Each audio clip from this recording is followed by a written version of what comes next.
In this exercise, I'm going to show you how easy it is to get your young students separating a base from a suffix for spelling, and so establish good spelling habits from the early days. I'm going to imagine my students have only learned I, T, P, N, S, and the two sounds that the letter S can make with a S and a Z sound. We're going to use the I do, we do, you do method, teaching our students to segment the phonemes and then get it in the hand by writing it on their own personal word cracker. I'm not going to use the word suffix at this point, this is early days, but you may want to yourself. Open up the word cracker and select, go to choose morphemes and then select the suffix S. And there it is on the right hand side. So then you can say to your students, today we're going to do some spelling with the phonemes that we have learned. I want us to spell the word tips. Let's get that on our fingers. T, I, P, S. Okay, what's the last sound of tips? And they say S. And as you do that, you bring it down into the suffix part of the cracker. Okay, what's left? If we take this off tips, what word is left? Tip. Let's segment that. T, I, P. And as they're doing that on their fingers, you can type that word on the word cracker and bring it down. So in this part of the cracker it says tip, and on the end it says, and together it makes the word tips. You can move that one up there. Okay, you said that was really good. Let's do one together. Okay, so this time we're going to do the word nips. Let's try that again. What's the last sound of nips? Nips. It's the S again. So what's the word without the S on the end? Nip. Let's segment that together, and I want you to write it on your word cracker as you do. Nip. And as they're writing it, you also write it on the cracker and bring it down. Okay, so what's this part of the word? Nip. What sound is this letter on the end of nip? S. And together it makes the word nips. Well done.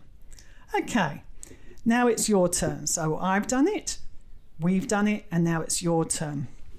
Okay, this time I want you to see if you can do the same thing on your word cracker. I want you to make the word pins.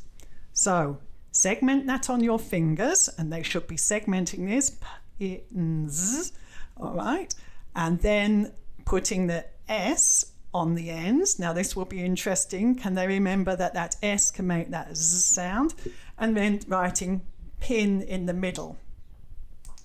When they've done that, you can get them to chin it. So turning their individual word crackers, putting it underneath their chin and showing you as the teacher.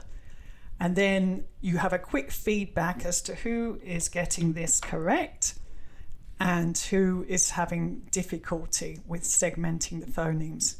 Now from here, you could carry on to making spins, snips, even tints. So a good phoneme manipulation practice for our young students.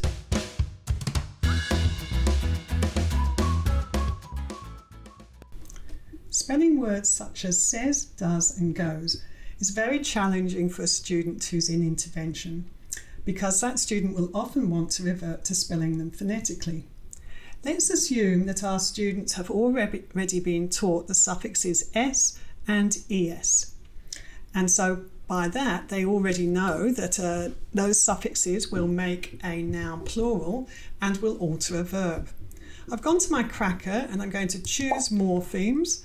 I'm going to choose the ES suffix and I'm going to choose the S suffix and go to go.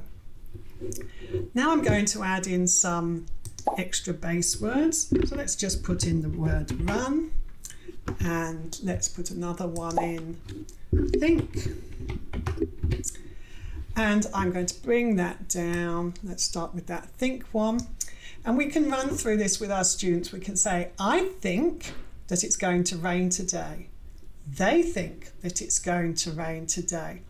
She And let your student supply the missing word. She thinks. Ask your student which suffix do you think we'll put on the end to alter that verb so it fits in. And with a bit of luck, they will choose the S suffix. Brilliant. Okay, let's have another go. I run and she runs. Yes, that's correct. The S suffix has altered the verb. Keep stressing that the S suffix has altered the verb in those two words. All right, let's try a different word. I'm going to pop it up here and I'm going to pop it in. What does that word say? It says say, that's right. Okay, I say it's going to rain today. He says.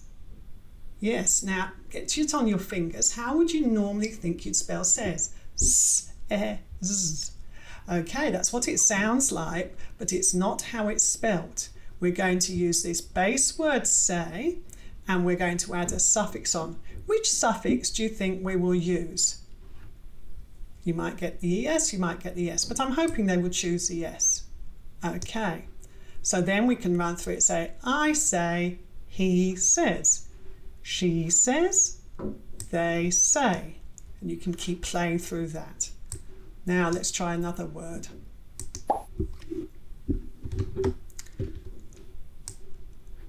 I do, they do, she does. Now again, let's get that on our fingers. D-a-z. Well, that's not going to work, is it? So we're going to have to use one of these suffixes. Which one do you think it might be? And you really might need to just teach them at this point. They might go with this one and they think, that doesn't look right, okay. Or they might actually go for the correct one and go does. So we make the word does with the base word do and the suffix es. And one more. Let's try the word go. Now, depending on where your student is with the code, you will probably get spellings like G-O-S-E for goes. So again, I'm hoping now they're getting the pattern. I go to school, they go to school, she goes. And with a bit of luck, they're going to choose the ES suffix. Try this activity with your student and see if that helps.